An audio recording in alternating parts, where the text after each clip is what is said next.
going on, everybody? Zachariah, Kaine enabled.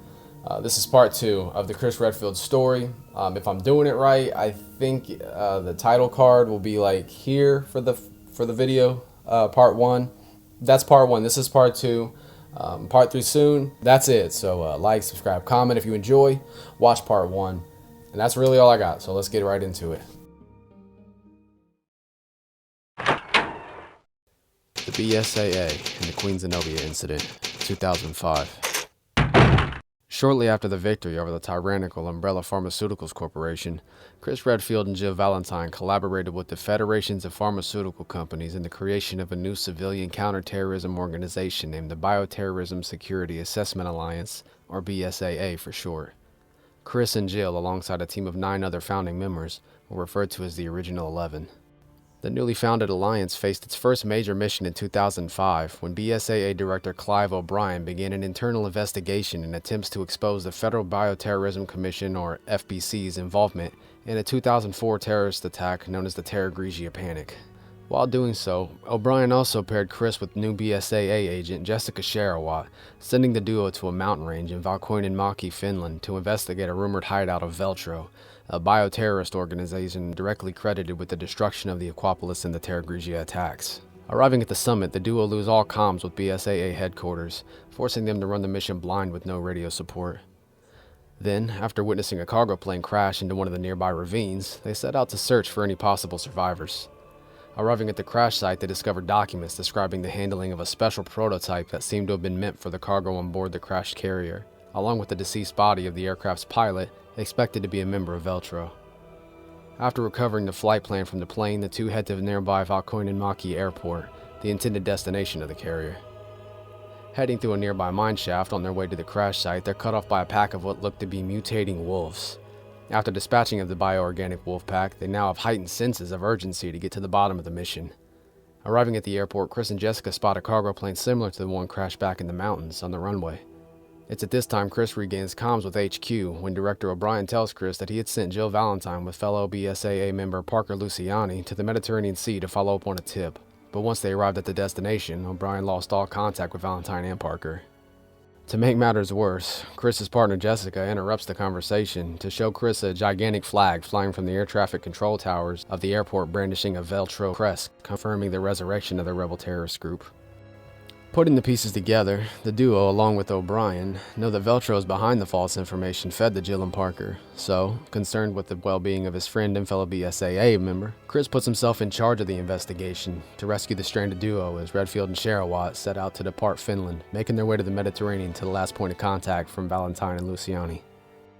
On their way to the Mediterranean via helicopter, they intercept a live feed that is also being shown to the BSAA headquarters of a man in a gas mask singing Veltro's praises, before unveiling a new strain he's calling the T-Abyss virus, claiming what he possesses is strong enough to infect 1/5 of the globe's waters, demonstrating the effect of the new potent virus by dispersing it into a fish tank in front of him, turning the aquarium of several passive fish into mutated blood-crazed monstrosities. With no concrete lead on the exact location of the ship Jill and Parker are on, Chris suggests to O'Brien the service of BSAA's members Keith Lumley and Quint Ketchum to head back to Valkoinenmaki Airport and attempt to find any data that could help Chris lead to the exact location of the Queen ZENOBIA ship, the last point of contact for Jill and Parker.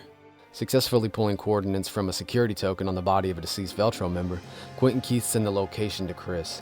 Landing on the deck of the ship, Chris and Jessica set out to find their lost comrades. Sweeping every room, they find themselves face to face with dozens of mutated bioorganic enemies. Unfortunately for everyone involved, Chris and Jessica soon realize that they're not on the Queen ZENOBIA, and that they're actually on the Queen Semiramis, an indistinguishable twin of the ZENOBIA. Acting with haste to correct the case of mistaken identity, Chris and Jessica are able to obtain the true location of the Queen ZENOBIA, making their way to the ship. Approaching by boat, Redfield and Sharawat are attacked by giant tentacle-like creatures. However, utilizing a pair of mounted machine guns, the two manage to fight off the attack and make their way aboard the Queen ZENOBIA. Finally locating Jill and Parker in the ZENOBIA's casino, the team notice what looks to be a member of Veltro on a balcony just above Valentine and Luciani talking to them. Before Chris has a chance to make the move, Jessica raises her pistol and shoots the Veltro member, causing him to fall from the balcony, seemingly killing him. Enraged with this erratic and irresponsible choice made by Jessica, Chris forcefully lowers her pistol, asking why she fired. She simply responded she was saving her teammate, stating that's the whole reason they were on the ship in the first place. Underneath the gas mask was the face of Parker's former FBC teammate, Raymond Vester. Asking why betray the FBC and work for Veltro, Raymond is seen struggling to say something to Parker, managing to say the phrase, "Find the truth about Terra Grigia," before giving into his wounds and taking his last breath. Taking a second to gather themselves, the 4 members of the BSAA, Chris, Jill, Parker, and Jessica, are all jerked back into the severity of the situation as the ship around them begins to crumble. Noting his familiarity with the layout of the ZENOBIA sister ship, the Semiramis, from earlier, Chris volunteers to head to the ship's lab and attempts to stop the potential spread of the T-virus once the ship does explode. Opting to change partners, Chris is now accompanied by his longtime partner and close friend Jill Valentine. Seeing Jessica and Parker head out in the other direction, trying to buy the 2 time, attempting to delay the sinking of the ship. Reaching the ship's labs, the duo reach the center hub housing a giant tube surrounded by gallons of free-flowing red water containing what looks to be most of, if not all of, the T-Abyss virus on board the ship. Next, finding a file that goes on to describe exactly how the T-virus was created, taking the original T-virus developed by Umbrella and combining it with the genetic material from the Abyss. Initially not much of a threat, the development was then evolved into a potent marine-like virus, some the likes of which had never been seen before. Releasing a concentrated dose of this evolved version in any open body of water on the Earth would see the contamination of the whole world's seas in their entirety in a very short period of time. Also finding a journal from a member of Veltro, all but confirming the implication of Veltro being the reason for the 2004 Terra Grigia panic incident.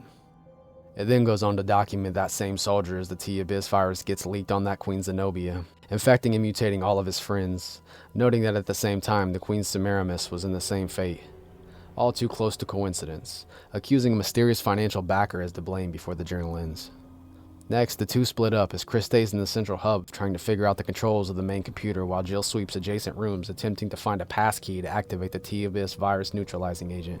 Jill then contacts Chris after stumbling on a journal that states that Morgan Lansdale, the head of the Federal Bioterrorism Commission, or the FBC, was behind these attacks on Terra Grigia, making sense of what Raymond had told them back in the casino.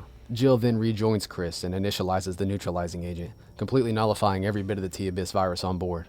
Before the process can be fully completed, the duo are greeted with the incoming message from Morgan Lansdale himself, congratulating them on initiating the neutralizing agent before informing them of his ace in the hole, showing the 2 a satellite image from the Regia Solis, the satellite responsible for the destruction of the Terra Grigia, now aiming at the Queen ZENOBIA. Instead of this, however, the Queen ZENOBIA's self-destruct sequence is initiated by an unknown informant of Morgan's. This coming moments after the Queen Semiramis ship's self-destruct clock struck 0, causing an explosion captured on the camera to the glee of Morgan. Racing to the exit of the ZENOBIA, as explosions begin all around the 2, they find themselves temporarily separated. Once reunited again, Jill is now carrying a wounded Parker, who tells the 2 that Morgan's mole is BSAA agent Jessica Sharawat. Getting to a catwalk that sees the floor grating collapse as Parker is passing over it, Chris and Jill do everything they can to hang on to their comrade before seemingly coming to terms with his own death. Telling Jill he had a blast and wishing the best of luck to Chris before letting go of the grips on Redfield's hands, falling into the abyss below. Not having the proper time to process what just happened, Chris and Jill pick back up and resume escaping the exploding cargo ship, reaching the outer deck and sprinting towards the helipad where a BSAA pilot awaits them. An explosion knocks the 2 back before one of the giant tentacles that plagued Chris a while back resurfaces, this time crushing the helicopter. Now tasked with taking care of the behemoth, the 2 manage to stall the giant long enough for another rescue helicopter to grab them. Before departing the area entirely, the duo both agree that it's best to dispose of this creature now once and for good, laying waste to it and its many mutating tentacles with a pair of mounted machine guns, then adding the finishing touches with a direct shot blast into the mouth of the monstrosity, sending it along with any remains of the ZENOBIA to the ocean's floor to rest permanently. O'Brien contacts them afterwards, implying his potential involvement with Morgan and the FBC's hand in the matter. Telling them about the Veltro conspiracy that he had orchestrated, he then goes on to tell them that there's a 3rd ship, the Queen Dido, located in the final resting spot at the ground zero of the Terra Grigia attacks. So, needing to board the ship in order to obtain any hard evidence that can be used to detain and convict Morgan, the 2 dive to the ocean's floor and enter the remains of the Queen Dido. Finding deceased FBC members on board, the 2 push forward until they've stumbled upon the Veltro leader Jack Norman still alive. Fueled by utter hatred towards Morgan after being used as a pawn in his grand scheme, Norman then injects himself with the T-Abyss virus, before mutating into a tyrant-like monster named the Ultimate Abyss. Engaged in an intense battle, Chris and Jill do what they've done many times before, targeting known vulnerable weak spots created by the virus. Defeating Norman, finally collecting his PDA, and uploading the video proof of Morgan and Norman negotiating and creating plans to unleash the T-Abyss virus throughout selected spots via UAVs on each of the 3 Queen ships. With all the proof they need to arrest Morgan, Chris and Jill head back to the helicopter with the information in hand, ready to reveal the truth about the Terra Grigia incident. Wiping the BSAA slate clean and rebuilding it from the ground up, Chris and Jill return home after the completion of another mission on the war on global bioterrorism. Thanks to the PDA recovered from the Queen Dido, Morgan Lansdale was imprisoned as the FBC disbanded, seeing the core of its infrastructure, both resources and members, absolved and seating under the new BSAA. Chief O'Brien, still upset with his role in the events at Terra Grigia, then resigns as the head of the BSAA to help keep the integrity of the organization, as it's now under the direct control of the United Nations. This proved to be a benefit for the BSAA, now being under the direct sanction of the UN, would allow the BSAA the authority to combat and apprehend any terrorist within any country around the world. In the aftermath of the Queen ZENOBIA incident, most of the members in the BSAA involved, with the obvious exception of defector Jessica Sharawat, whose whereabouts were listed as unknown, would receive accolades for their efforts in defeating the reincarnated Veltro, along with the exposing of Morgan Lansdale. Parker Luciani, who was thought to have been killed in the explosion of the Queen ZENOBIA, managed to escape and return to his position as a Special Operations Agent, or SOA, after a month of rehabilitation. On top of Parker, Chris also became a full SOA, continuing his work with Valentine, carrying on several smaller-scale operations in Asia, South America, and Europe. Thanks to the number of these operations he participated and succeeded in, Redfield achieved Level 10 Action Authority in the BSAA, seeing his standing in the organization near the top of the class, outranking most other members.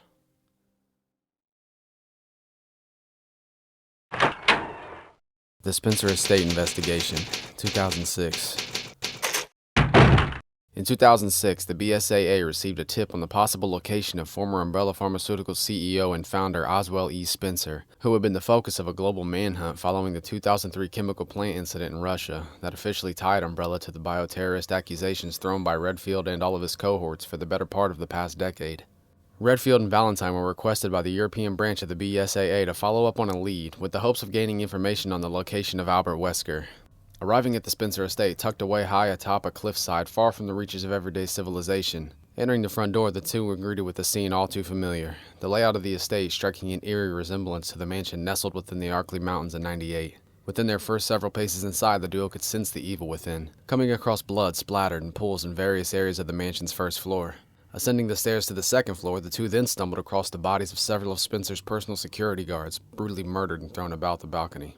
Pushing forward, the two encounter many traps and puzzles that, once again, seem all too familiar to the Raccoon City incident. Throughout the mansion, the team comes across several memoirs from Spencer's head butler, Patrick, detailing the decline of Oswell over his time in the estate, secluding himself to a study, along with the details on the viral experiments conducted on prisoners trapped within the basement itself, turning the subjects into the same zombie-like creatures that Redfield and Valentine again were all too familiar with. Patrick's final memoir is found behind a locked password on a computer system in the estate's library, detailing the completion of a mission Spencer had given to him to locate Albert Wesker and inform him of Oswell's location. Afterwards, Spencer terminated Patrick's position as head butler with no reason given. Along with the memoirs of the obedient servant, they also came across several of Spencer's own entries, showing just how mad this man truly was. Convinced his presence was a privilege to those around him, a god amongst his followers. Accepting his body was a time bomb, making him weak, Oswell then convinced himself that the Umbrella-created virus strains are the key to eternal life, relying on someone named Alex, his last child, to help evolve the portions within the virus that prevented cell division, procuring him, allowing immortality to be achieved. Alex, along with her team of researchers, moved their labs to a small isolated island in the South Seas, where it would be hard for anti-bioterrorist groups such as the BSAA to track them down. So Spencer, using his wealth, knowledge, and resources, sent Alex everything they needed to fund the project. The personal memoirs end with Oswell stating it had been over a year since he had last heard from Alex. The further the two proceed into the depths of the mansion, they find a hidden doorway underneath the main hall staircase that leads them through an area full of prison cells, containing the corpses of the many test subjects mentioned in Patrick's memoirs. Then, after passing through an underground sewage system, the two find themselves atop the estate in a hallway lined with more of Spencer's deceased bodyguards. They take a long corridor to the single door at the end. Entering the mansion's main study, Redfield and Valentine are shocked to find Spencer's lifeless body lying on the ground at the feet of Albert Wesker, looking at the duo, giving them one of his patented smirks before rushing at them. A battle then ensues that sees Wesker utilize his superhuman-like strength and agility to dodge the duo's gunfire, at the same time managing to pick at the two, landing a blow and vanishing before repeating that same attack sequence again on the other member. The battle culminates when Wesker knocks Jill to the floor, then proceeds to lift Chris off the ground by his throat, preparing for a killing blow that had been 8 years in the making. But before he's able to, Valentine leaps back to her feet, getting a second wind and charging full sprint at Wesker, slamming her body's weight into his. The momentum of this impact causing Wesker to release Chris, then carrying Jill and Wesker out of one of the study's large floor windows and down the side of a cliff. Chris, in mass panic, rushes to the window to look for Jill, only to see nothing. Slowly realizing his longtime partner and close friend Jill Valentine just sacrificed her own life to save his, Chris can only yell out Jill's name in disbelief and pain. Following the unfortunate events inside of the Spencer Estate study, the BSAA carried out an extensive 3-month-long search for Jill and Wesker led by Redfield. However, after combing the coast dozens of times over, it was decided to call off the search party. Without a single bit of evidence and/or any of either of the two's remains, Valentine and Wesker were both declared death in absentia. Losing one of its original 11, the BSAA continued to expand, however, splitting into 8 regional branches to allow for multiple operations to be conducted at once, with its main headquarters being stationed in the United Kingdom. Still in denial when coming to the grips with the loss of his close partner Jill, Chris coped by burying himself in as many BSAA operations as possible, hoping to find any tangible leads on Valentine. With every mission complete, Chris's sense of accomplishment always took second place to his constant refusal to believe that Valentine was truly gone. Then, after 3 years, whether it be due to true intuition or sheer stubbornness, Chris gained his most promising lead to date.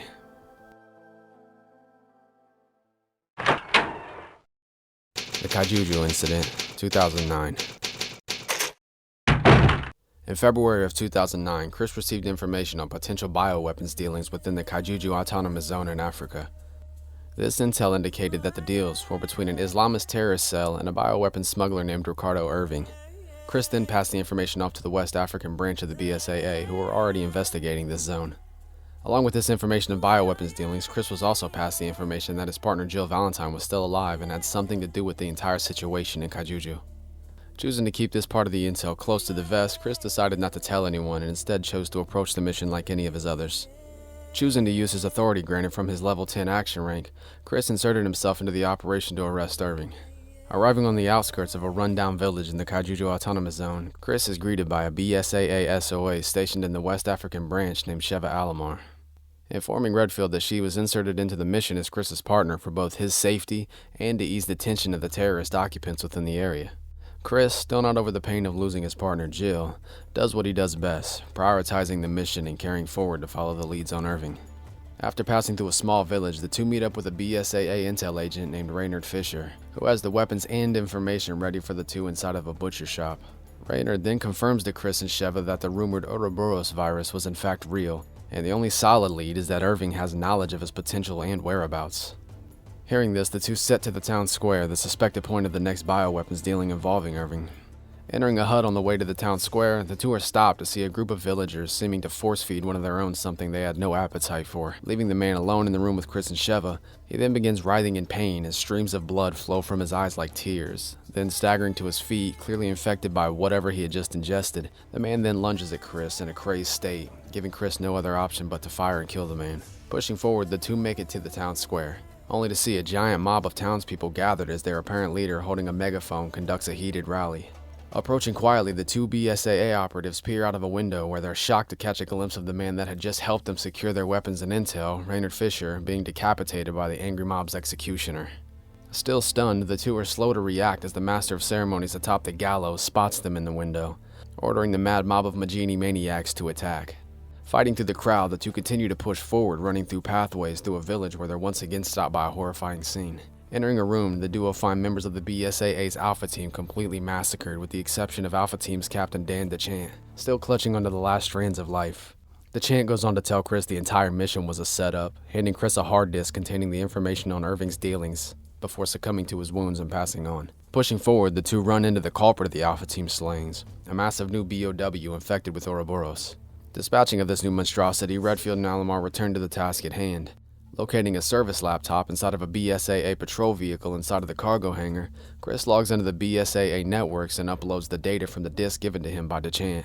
Connecting with HQ, Chris notes the erratic behavior of the villager, mirroring that of the ganado described in the reports by Leon S. Kennedy in his previous missions in Spain in 2004. Requesting exfil, HQ goes on to deny Redfield's extraction suggestions, stating that the BSAA's Delta team is en route for the apprehension of Irving and that is still top priority. On the way to their mine suspected of housing Irving, Chris and Sheva witness their air support helicopter being attacked, falling out of view and then hearing an explosion. Fearing the worst, they proceed to an open area where their fears are confirmed. Seeing the helicopter engulfed in flames as their comrade aboard, Kirk Matheson's corpse lies atop a makeshift shrine of tires burnt to a crisp. Appearing to have fallen in a trap themselves, the two then find themselves ambushed by a large gang of motorbike murderers. Thinning the herd, the numbers are still too much for Chris and Sheva, but before losing all hope, BSAA's Delta team makes their long-awaited appearance, led by Captain Josh Stone. The team turns the odds in their favor and defeats the remaining terrorist attack. After a small pep talk from Captain Stone, he hands Chris a memory chip filled with the data extracted from the hard disk uploaded by Chris earlier. Included in the files was a map of the mine area where Irving was suspected to be, along with a photo of Jill Valentine, still looking to be alive in a stasis chamber. Carrying on, the two arrive at the mining site where they run into Ricardo Irving, guns drawn, but before they can make the arrest, an unknown assailant fills the room with a smoke grenade before grabbing Irving and escaping through a nearby window. Leaving in haste, Ricardo leaves behind a document containing research on a nearby test site located at the oil fields within the marshland. Chris and Sheva now head that way, hoping to once again have a run-in with Irving. First, needing to rendezvous with Delta team in the nearby village, they're picked up by BSAA member Dave Johnson, who takes the team to the meet point. Arriving at the destination, Chris, Sheva, and Johnson stumble upon the Delta team, seeming to have met the same fate as Alpha team, slaughtered and scattered about the village. Further investigation of the scene, Dave Johnson is crushed by a foot of the creator of the massacre, a giant creature named Ndesu. Setting his attentions to Chris and Sheva, this behemoth charges at the two, but before he has a chance to add Redfield and Alomar to his BSAA body count, the duo utilize a pair of mounted machine guns on the back of one of the BSAA's vehicles, bringing the giant down for good. After defeating the giant, the damage of the situation settles in with Sheva as she paces about the village, going from one deceased comrade to another. Noticing her pain, Chris tells Sheva she can pull out of the mission. When asked why he won't join her, Chris then reveals to her the bit of information he had held onto from the onset of the mission. The tip that he had gotten that his longtime partner and close friend Jill Valentine still may be alive. And after scanning through the data on the card Captain Stone had given him, the photo of Valentine eliminated any doubt. Before Chris leaves the rundown village, Sheva tells Chris that she's going to join him, feeling like it's the least she can do to honor her fallen comrades. Stating that there's no longer a mission guideline to follow, Chris tells Sheva it'll be just the two of them from here on out, before boarding an airboat and setting off towards the marshlands. On the trip, Chris tells Sheva about the events of the Spencer Estate investigation leading to the loss of Jill. Sheva then goes on opening up to Chris, telling her life story, which involves Umbrella Pharmaceuticals running test subjects on people in her village in Africa, leading to the death of her parents, which subsequently led to Sheva joining the BSAA in attempts to hold companies like Umbrella accountable for their crimes when it comes to bioweapon manufacturing and the testing of virus strains on humans. Throughout the marshlands, the duo found several study sites set up with tents brandishing the logo of the new pharmaceutical giant Tricell. Sensing the deja vu, Redfield and Alomar push forward, running back into Captain Stone, the only surviving member of Delta Team. Avoiding yet another ambush, the trio push onward. Then Stone splits off from the two, attempting to find an escape. Chris and Sheva head towards a nearby dock where Irving is setting off on a ship as explosions start to go off around the area. Making a last-second escape via Captain Stone in a small boat, the three of them set off once again to the trail of Irving. Eventually catching up to the back of the ship, Chris and Sheva come face to face with Irving on the deck of the ship. Enraged at their persistence, Irving then injects himself with the dominant species Plagas, mutating into a gigantic aquatic-like beast. After engaging in a heated battle, Chris and Sheva are able to make good use of a pair of mounted machine guns on the tail end of the boat, causing the remains of Irving to be separated from his Plagas mutation, landing on the deck of the ship in a heap of blood and tentacles. Irving fails to give much of a lead outside of the mention of the woman named Excella, along with reinforcing the claims that Ouroboros is unlike anything they have dealt with before. Mocking Chris as he takes his last breath, Ricardo Irving leaves the duo with little to go off of other than to proceed into the nearby caves for all of Chris's answers. Entering the central point of the caves, the two come across a large underground garden filled with flowers in bloom. Beside this massive bloom, Chris notices a chest bearing the Umbrella logo, along with a row of Tricell tents, confirming the two pharmaceutical companies had worked together at some point. Digging deeper, they discovered that the site was the origins of the progenitor virus, the predecessor to the TEG and now Ouroboros virus. They proceed into a lab area that then leads them to a large platform elevator in the center of the room that's lined with floor-to-ceiling stasis pods, similar to the one Jill was in the picture within the files. Using the computer in the center of the platform, Chris is able to locate the exact location of Valentine's pod. However, upon arriving to that pod, they find it empty. Their moment of defeat is cut short as Excella Gioni, the head of the West African branch of Tricell, appears on a computer monitor. Excella, who was also a member of the GFC, was the one who had ordered Chris and Sheva to leave in hopes that it would keep them off of her trail and prevent them from foiling her plans with the Ouroboros. After ending their communication, Chris and Sheva then move forward, entering a cargo elevator, picking up on a heavily distorted radio communication between what sounded like Excella and a still alive Albert Wesker. After dispatching of another of Tricell's Ouroboros mutations, the duo finally track down Excella, but before they can get any answers out of her, the cloaked assailant from earlier attacks the two. In the midst of a hailstorm of bullets, one of Chris's manages to knock the mask from the mysterious person's face before Wesker arrives, pulling the hood from his unknown companion to reveal that it's been Jill Valentine the whole time. After a brief encounter that sees Chris and Sheva battle Wesker and Jill, Chris pleads with Valentine and attempts to help her snap out of whatever trance he feels like she's under. This seems to be the case for a second as Jill says Chris's name and releases him from a hold that could have broken his arm. Amused by her resistance, Wesker then uses a device in his hand to amplify the effects of whatever has taken over Jill. After ripping the upper part of her bodysuit open, Chris is able to see something attached to Jill's chest. As she attacks the team, Chris and Sheva use their numbers and wits to pin Jill down and finally remove the contraption that was allowing Wesker to control her from her chest. Jill, now back to her normal self, apologizes emphatically before insisting that Chris proceeds to the task and stop Wesker before he releases the Ouroboros on the world. Moving forward, Chris and Sheva spot Wesker and Excella boarding a massive cargo ship and manage to board the same ship before it leaves the dock. Inside, Chris and Sheva confront Excella in the lab of the ship. Running away before Chris can get any answers, Sheva manages to shoot a briefcase out of her hand before her escape. Within the briefcase, the duo finds several injectors filled with a PG-67AW serum inside. Back on the outer deck of the ship, Chris and Sheva are approached this time by Excella, stumbling forward in noticeable pain before Wesker, now using the ship's speaker system, informs Chris that it's too late to stop him, as Ouroboros is on the cusp of being released onto the world.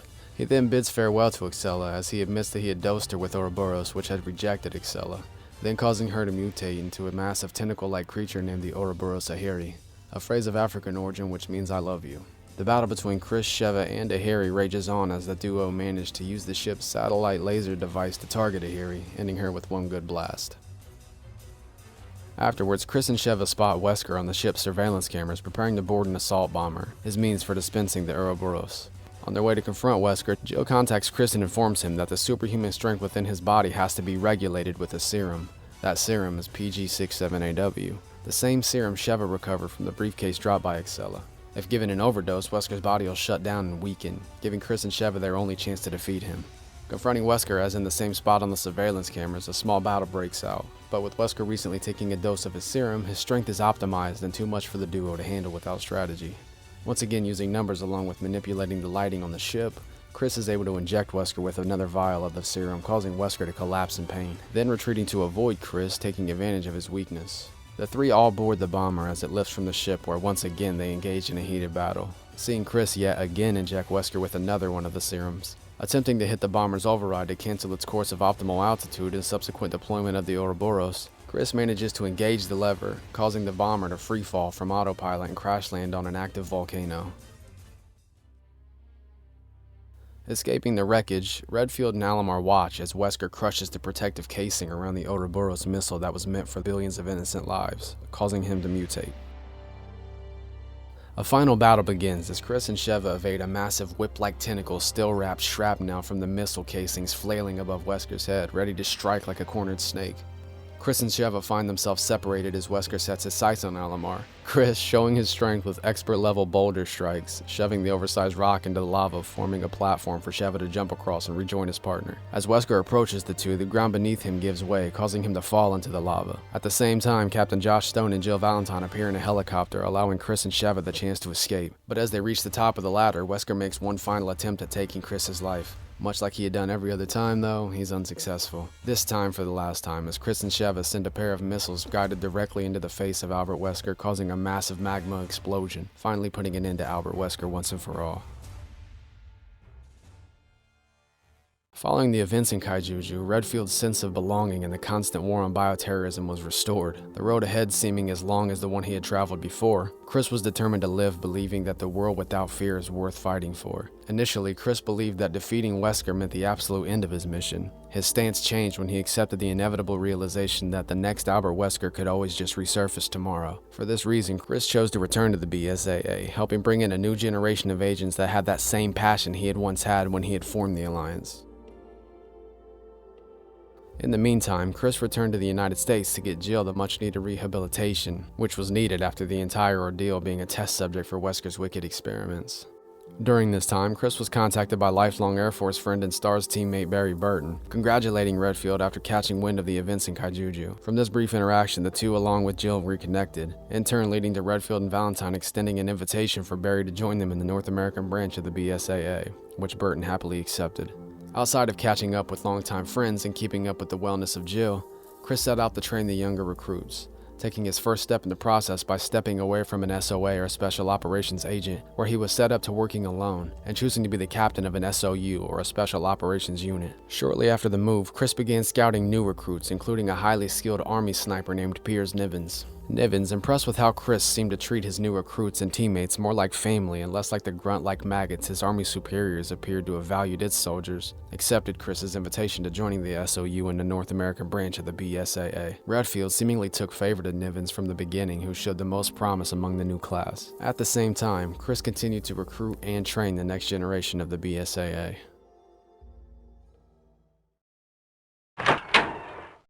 The Philosophy University Outbreak, 2010.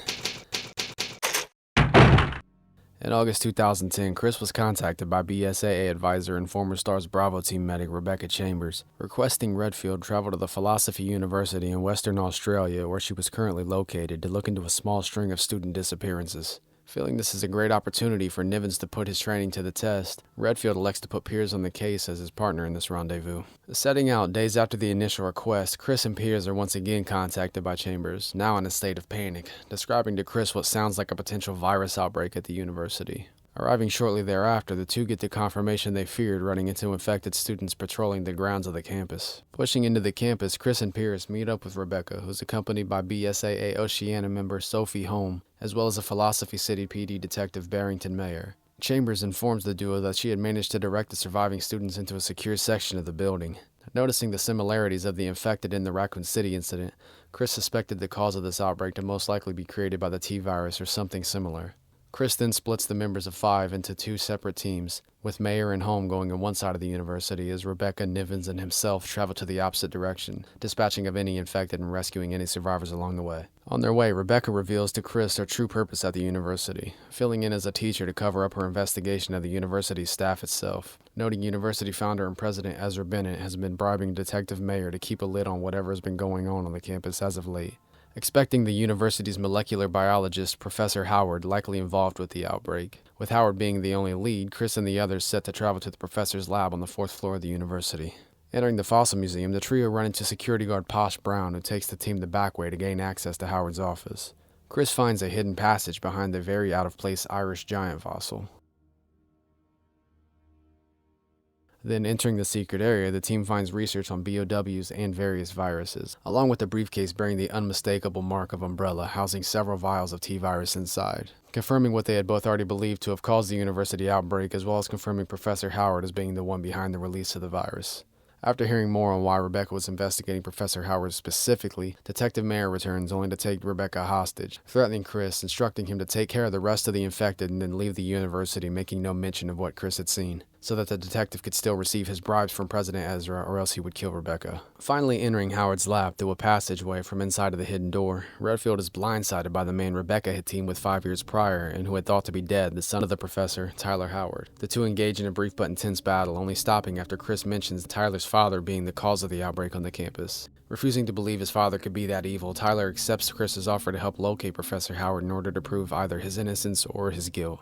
Chris, Tyler, and Brown are then rejoined by Nivens, Holm, and one of the non-infected students. The reunion is cut short when Brown finds an authentication device in Professor Howard's belongings. Then, after Tyler uses a pendant on his neck to activate the device, they're all stunned to see the panels of walls lining the room collapse, revealing a pack of infected students and other test subjects.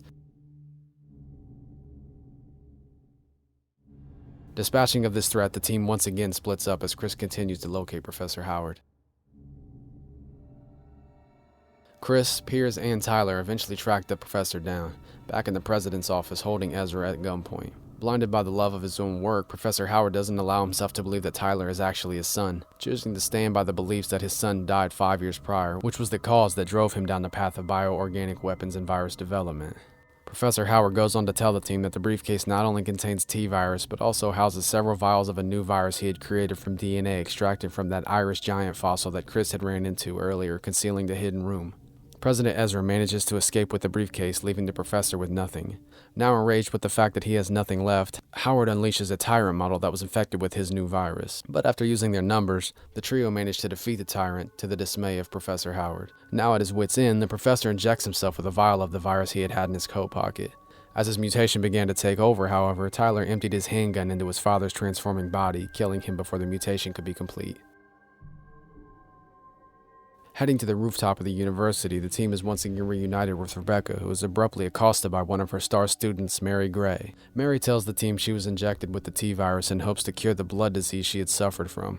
Her father, who worked for Umbrella, selected Professor Howard to lead the experiment on Mary after finding that her body was bonding with the T-virus instead of rejecting it. She drove herself mad after creating a theory called the Reset, where she would see all of humanity wiped out to allow for a fresh start, one without common corrupted characteristics of greed and evil portrayed by mankind. Mary easily fends off an attempt barrage by the BSAA members before mutating into a gigantic monstrosity intent on initializing the Reset. With regular ammunition doing no damage, Rebecca delivers a rocket launcher to Chris, which he's able to fire into the chest of the mutating Mary, putting an end to this nightmare for good. The surviving members, minus Sophie, exfil the university via helicopter to report back to the BSAA all of their findings of this new virus, along with an incident report detailing the events within Philosophy University. Shortly after returning back to the United States, several smaller-scale operations were carried out. One of note was an incident involving a small batch of BOWs being released into a Cobra Mart shopping mall in the United States. Being on a smaller scale, the BSAA only sent out a 3-person team, consisting of Redfield, Nivens, and Mira Biji, a BSAA agent Chris and Pierce both took an instant liking to a short time earlier, traveling to the Far East branch of the BSAA's HQ to assess the situation. The 3 easily dispatched of several varieties of BOWs within the mall, and even though the guilty party was never identified, the BSAA recognized this mission as a success mainly due to the lack of civilian outbreak and casualty. Another smaller operation of note occurred in 2012 when Redfield, Nivens, and Biji found themselves once again in the Far East, this time responding to a small outbreak in an undisclosed area. Dispatching of the BOWs with haste once again, Chris and Piers decide to join Mira as she traveled back to hand in her report of the incident to Professor Doug Wright. The Marhawa School Incident, 2012. Heading back to Professor Wright's university to hand in the report of the outbreak in the Far East, Chris, Piers, and Mira, most importantly, sense something is wrong as one of the other faculty members tells them that Wright hasn't been seen or heard from in a few days. Digging deeper, Piers finds out that Wright had traveled with his nephew Ricky Tazawa to Marhawa Academy to help resolve an issue one of the higher-ranking members of that academy was dealing with. Mira, noting that Marhawa was the most prestigious school in all of Asia, goes on to tell the team that the academy was purposely built in an isolated location far from the rest of civilization, where forms of communication were controlled and monitored extensively. The team is then interrupted by the chef in the cafeteria of Bennett University, who happened to eavesdrop on their conversation, pleading with them to help locate his daughter, Nanan Yoshibara, a student at the academy who hadn't responded to his letters for several months. Arriving at the academy, the team is faced with yet another apparent outbreak, with much of the school's grounds littered with bodies of the deceased as well as the still wandering infected. The trio choose to split up to cover better ground as Nivens finding a vantage point above the academy and Mira heading to one side of the school. Chris enters a different area of the school where he sees a student, moments from succumbing to a pack of the infected.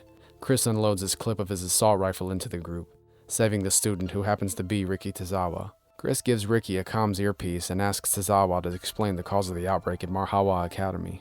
Ricky goes on to tell the team that the school student council president, Bindi Bergara, had samples of the Chrysalidor C virus, releasing it as a means to seek revenge on those that were thought to be the cause of the death of Bindi's best friend at the school and council VP, Nanan Yoshibara.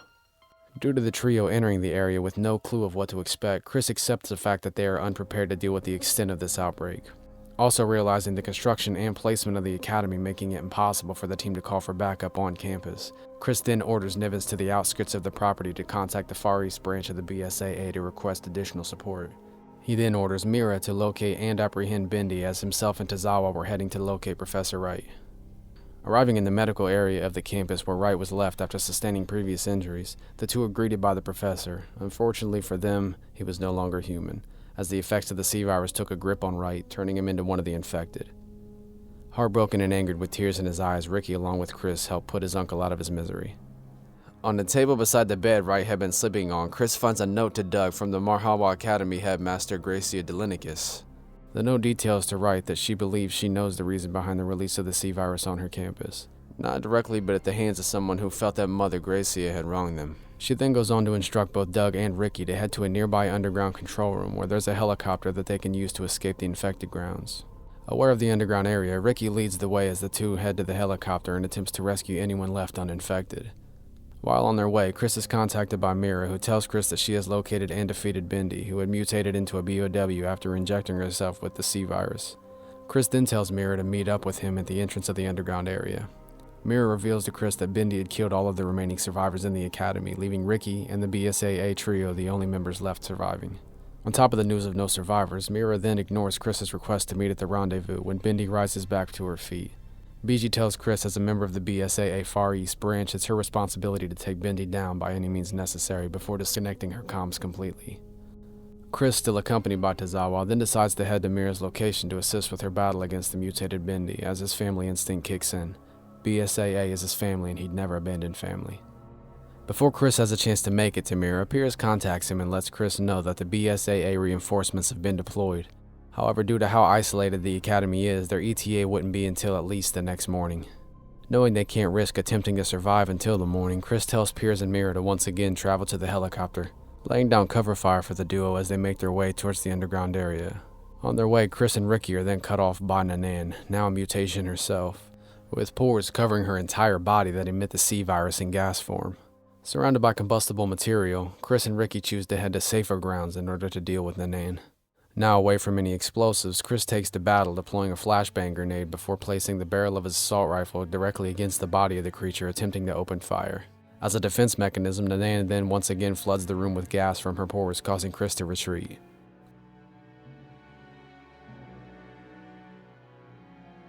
Chris is then left by Ricky as Tozawa catches a glimpse of a woman in the rafters above the two. Engaged in battle with the monster, Chris manages to spot the mysterious woman, capturing and injecting Ricky with a dose of the C virus. The mutated Nanan then turns its attention to Ricky on the second level of the maintenance area as Chris opens fire, forcing the monster to flee the area. As Chris checks on Ricky, the creature returns and once again sets its sights on Redfield. Unable to damage the creature due to the combustible gas constantly leaking from the mutation's body, Tozawa activates the room's ventilation system, causing all of the gas in the room to be removed. Now within closing distance, Chris removes his combat knife and is able to finally defeat the mutated Nanan. Without a moment to spare, Piers and Mira rush into the same room as Redfield, along with a massively mutated Bindi just behind. Overmatched, the team retreats towards the helicopter as the building around them begins to crumble due to the damage that has been done, along with the continued destruction caused by every step taken by Bindi. Arriving at the helipad, Piers accesses the room's computer system to open the overhead door as Chris fires up the helicopter. As the lift carrying the team to the surface slowly begins to raise, Bindi bursts through the vault-like door of the helipad and rushes towards the team. Figuring the potential escape of this creature could be cataclysmic, Chris, Piers, Mira, and Ricky decide it's best to face this monster here and now.